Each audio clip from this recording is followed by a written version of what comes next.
저는 운이 좋은 사람입니다.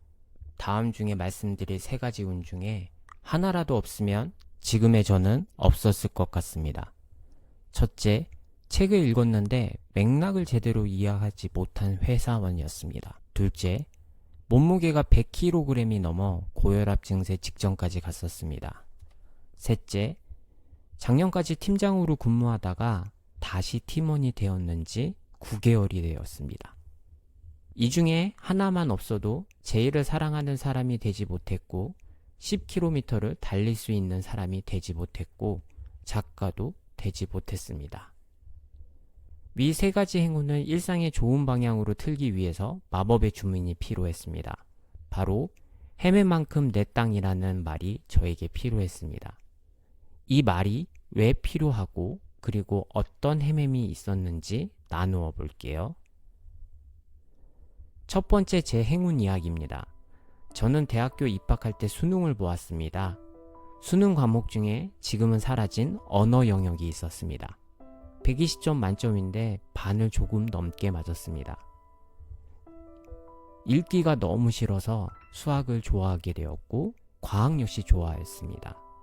읽는 게 그렇게 힘든지 잘 몰랐어요. 대학교에서도 거의 모든 수업을 읽기 능력이 필요한 수업을 피해서 수강을 하고 졸업을 했지요. 이렇게 피하기 시작하니 제 과거에는 읽기 재능이 없으니 포기해야겠다는 생각밖에 없어서 선택한 결정이었습니다. 문제는 직장에 들어와서 시작되었습니다. 학생일 때는 주변에 선생님도 있고 동기들도 있고 공부하는 족보 자료도 있어서 기본적인 학습 능력을 손쉽게 키울 수 있었습니다. 그런데 회사에 들어오니 달라졌습니다. 회사에서는 성과를 내야 하잖아요. 그러다 보니 주변 사람들이 본인의 맡은 일을 처리하기에도 시간이 부족했습니다. 잘 모르는 것을 물어보고 회사 생활에 필요한 지식을 습득하기에는 제가 너무 민폐였습니다. 회사를 입사하고 인정을 넘어서 제 존재 가치를 증명하고 싶었습니다. 어쩔 수 없이 저는 제가 처한 문제에 대해서 책을 읽으면서 문제를 하나씩 해결했습니다. 직장인 필수 아이템 무엇일까요? 엑셀입니다. 대학교에서 엑셀을 많이 사용하지 않았습니다. 강변에서 구매한 카시오 공학용 계산기로 문제를 풀었지요. 대학교에서 레포트를 만들어낼 때에도 손으로 문제를 풀어내었지 엑셀을 사용할 기회 자체가 없었던 거였죠. 그런데 회사에 들어오고 나서 모든 계산은 엑셀로 하는 거예요. 엑셀로 만들어야 비슷한 작업을 반복적으로 손쉽게 할 수 있었으니까요. 심지어 회사에서는 예산 매출을 관리하는 별도의 프로그램을 사용하기도 하였지만 보고용 자료에는 전부 엑셀로 만들어야 했습니다. 엑셀은 선택의 문제가 아니라 회사 생활에 있어서 생존의 문제였습니다. 이 문제를 해결하는 방법이 무엇이 있을지 잠시 고민하다 보니 별다른 방법이 없었습니다. 서점에 가서 엑셀 기능을 설명하는 책을 찾아서 공부할 수밖에 없었습니다. 그때 배운 엑셀의 기본적인 기능을 지금까지 잘 사용하고 있습니다. 나에게 처해진 문제를 해결하기 위해서 책을 이용한다는 것은 그때 알게 되었습니다. 그리고 나서는 제가 문제가 발생을 할 때마다 책을 찾게 되었던 것 같아요. 제가 처한 문제가 단순한 엑셀 사용 문제에만 국한되진 않았어요. 자연스럽게 다른 문제를 해결하기 위해서도 책을 읽기 시작했습니다. 그때에 자기계발서도 읽게 되었고 재테크와 관련된 책도 읽었습니다. 사고의 폭을 넓히기 위해서 가끔 인문학 서적도 뒤적거렸습니다. 요즘에는 자녀들과의 문제를 해결하기 위해서도 책을 읽고 있네요.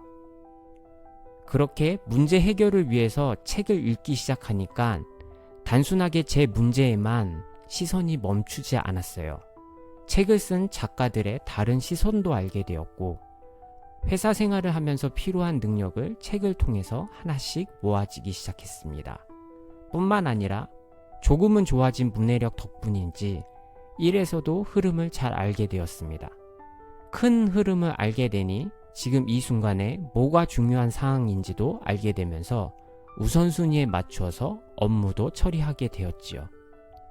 좋은 효과를 체감하다 보니 하루에 10분이라도 책을 펼쳐서 읽어보려고 노력하고 있습니다.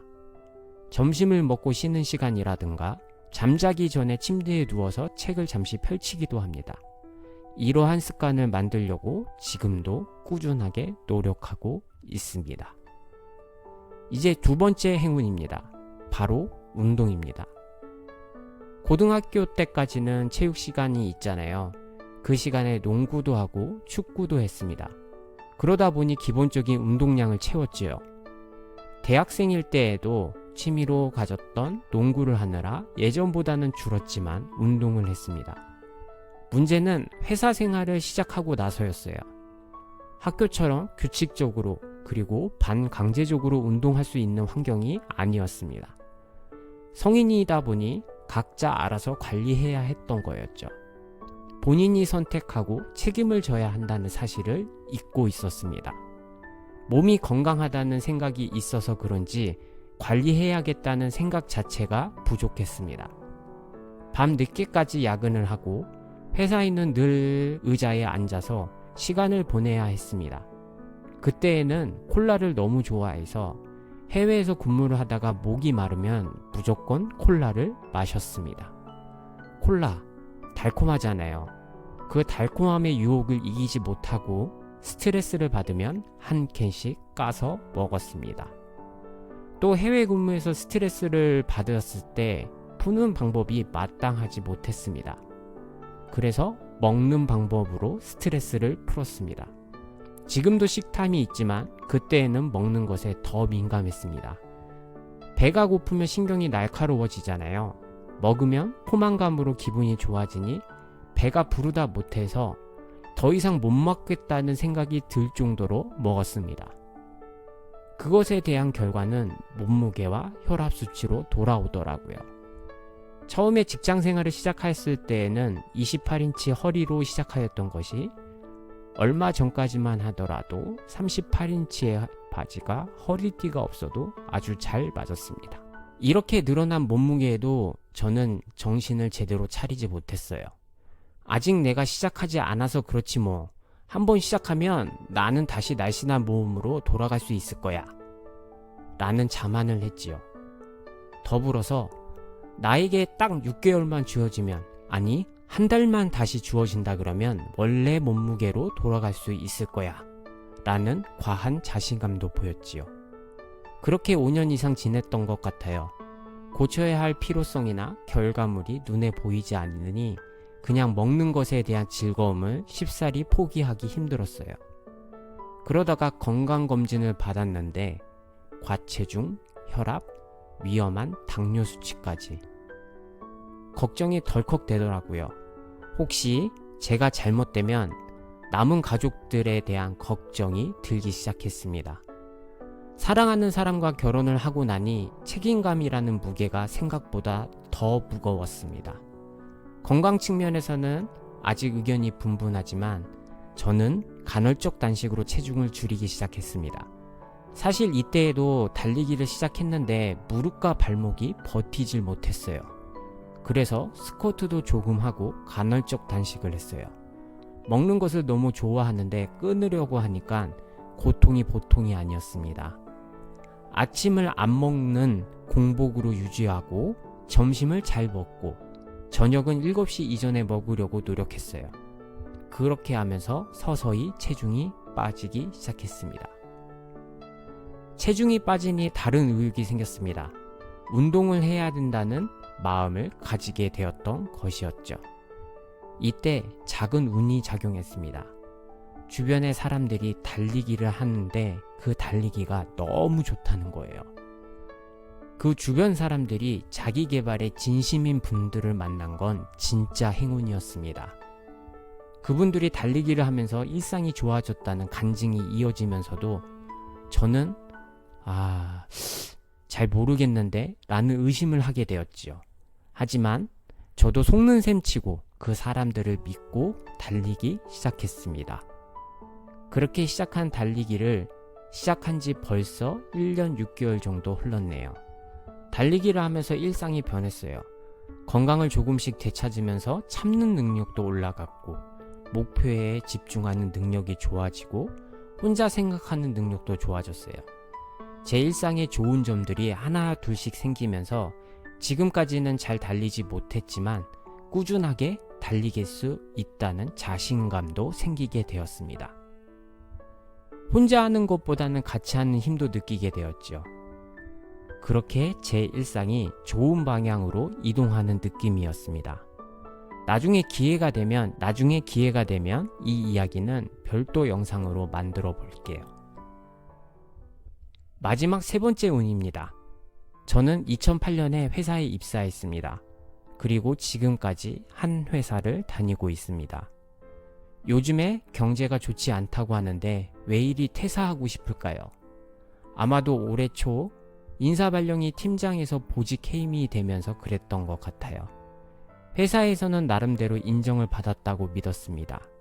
지금은 사라진 직급 체계이지만 대리에서 과장으로 1년 정도 먼저 진급할 수 있는 행운을 누렸습니다. 회사에서 특진한 사람은 얼마나 될까요? 회사 업무에 진짜 목숨을 걸 정도로 열심히 일했습니다. 남들보다 출근 시간을 1시간 정도 먼저 하였고 사무실에서 마지막까지 남아서 일을 했습니다. 그러다 보니 아마 팀장으로 근무하였던 것 같아요. 아직은 덜 성숙해서 그런지 제가 노력한 만큼 회사에서 알아봐 주기를 하는 욕심이 컸습니다. 간절하게 보상을 원하는데 그 보상이 제 욕심과 차이를 발생했습니다. 그 차이가 저를 무기력으로 떨어뜨리게 하더라고요. 안타깝게 저는 발전소를 건설하고 처음 운전하는 것을 18년 동안 해왔습니다. 그런데 제 일이 사라지더라고요. 지구온난화 문제로 이산화탄소 배출권이라는 예상하지 못한 문제와 마주했습니다. 처음에는 화가 나더라고요. 제가 결정하고 선택하지도 않았는데 환경이 바뀌어서 억지로 그런 환경에 떨어졌다고요. 이 시기의 주말에는 침대에 누워서 일어나지 못했습니다. 침대가 나인지 내가 침대인지 헷갈리더라고요. 주중에는 회사에 주는 월급을 위해서 출근했지만 일이 손에 잡히지 않았습니다. 유튜브를 뒤적거리며 시간을 보냈습니다. 시간 가는 줄 몰랐죠. 그러다가 최성훈의 사고실험 채널을 보게 되었습니다. 예전에 조수용님의 이야기를 뉴스에서 접했어요. 특이한 이력을 가지신 분이잖아요. 네이버와 카카오톡에서 CEO 이력을 가지신 분. 그래서 자연스럽게 그 영상에 손이 갔습니다. 그리고 조수용님이 쓴 일의 감각이라는 책을 보게 되었습니다. 그 책에서 느낀 감정은 주변의 사람들이 전부 반대하는 상황에서 성과를 내는 모습이었어요. 환경을 비난하고 이거는 이래서 안 되고 저거는 저래서 안 된다는 등 이런 핑계만 찾는 모습이 아니었어요. 예를 들면 예전에는 디자이너가 마케팅을 담당할 수 있다고 생각하는 것은 이상한 생각의 발상이었습니다. 지금은 바뀐지는 잘 모르겠어요. 제가 보더라도 TV 광고가 주력으로 기업 브랜드 이미지를 홍보해야 하는데 지금은 자신의 플랫폼이나 아니면 유튜브와 같이 조용하게 자신들의 브랜드를 홍보하는 방식으로 바뀌고 있습니다. 제 눈에는 결과만 보이다 보니 멋져 보였어요. 그런데 책을 읽으면서 행간에 숨어져 있는 고통스러운 상황이 같이 느껴졌어요. 갑자기 팀장이 바뀌고 자신의 결과가 맞지 않는다고 사람들이 전부 그만두는 상황이었다면 저는 포기하였을 것 같아요. 변화를 포기하고 안주하려는 마음이 더 컸었을 것 같습니다. 책 한 권으로 바뀌었다고 하면 살짝 과정이 들어가 있는 것 같아요. 그런데 연이어 읽었던 책들이 이 방향이 옳다는 확신으로 이어졌어요. 그 책들은 세이노의 가르침, 이나모리 카즈오의 왜 일하는가 였습니다. 이 책들은 나보다 먼저 고민한 사람들의 생각을 담았습니다. 세이노, 이나모리 카즈오, 조수용. 자신의 일에서 성과를 만들어낸 사람들의 이야기에는 공통점이 있습니다. 그들은 처음부터 수출 탈과 사업 훈장을 목표로 하지 않았어요. 처음부터 세계적인 세라믹 제조기업 교세라를 만들려고 하지도 않았어요. 또 네이버와 카카오톡의 사장을 꿈꾸지 않았습니다. 그냥 시작하였고 누구보다 맡은 일에 대해서 치열하게 일했습니다. 지금 하고 있는 일에서 의미와 가치를 만들고 단단하게 본인의 삶을 만들었던 사람들이었습니다. 제가 신입사원이었을 때 설레임을 느꼈던 감정을 다시 한번 생각해 보는 기회였어요. 제가 지금까지 사랑해 왔었던 일의 이유와 그리고 가치에 대해서도 생각해 봤습니다. 계속해서 미련을 가지고 회사 일에만 집중하는 것이 맞는지도 고민하게 되었더라고요. 이러나 저러나 저는 계속해서 고민하고 그 나름대로의 의미를 찾고 있습니다. 저는 헤맨 덕분에 여기까지 왔습니다. 책을 피하던 회사원에서 문제를 해결하라고 책을 붙잡았으며 흐름을 보는 힘을 키웠습니다. 방치한 몸을 간헐적 단식과 달리기로 되찾았으며 목표에 집중하는 근육을 만들게 되었습니다. 팀장 해임으로 흔들렸지만 일의 감각과 같은 여러 책에서 지금의 일을 치열하게 쌓는 방법도 배웠습니다. 그래서 오늘도 주문처럼 되뇌입니다. 헤맨 만큼 내 땅. 조금이라도 더 헤매고 그만큼 내 땅이 더 넓어지기를 기대해 봅니다. 제 3가지 행운에서 얻은 관점은 시간이 가면 성과는 잊혀도 역량은 남는다는 것입니다. 저는 얼마 전까지 빠르게 보이는 성과를 추구해 왔습니다. 이제는 조금 다른 길을 걸어보려고 합니다. 삽질을 사랑하고 헤매는 것이 디포트인 것을 가지려고 합니다. 이 길이 쉽지 않잖아요. 인정하고 동감합니다. 그런데 혼자서 이런 헤매을 버티기에는 쉽지 않았던 것 같아요. 저와 비슷한 생각을 가지신 분들이 주변에 계셨으면 도움이 되었습니다. 혹시 이러한 길에 동참하고 싶으시고 묵묵하게 본인의 삽과 헤매이 필요하시다면 구독, 좋아요, 알림 설정 부탁드릴게요. 제가 꾸준하게 성장하는 모습과 생각 그리고 경험을 계속해서 전해드려 볼게요. 그리고 추가로 보실 만한 영상을 고정 댓글에 남겨놓았으니 같이 보셔도 좋을 것 같아요. 그럼 다음 영상에서 만나실게요. 행복하실 겁니다. 감사합니다.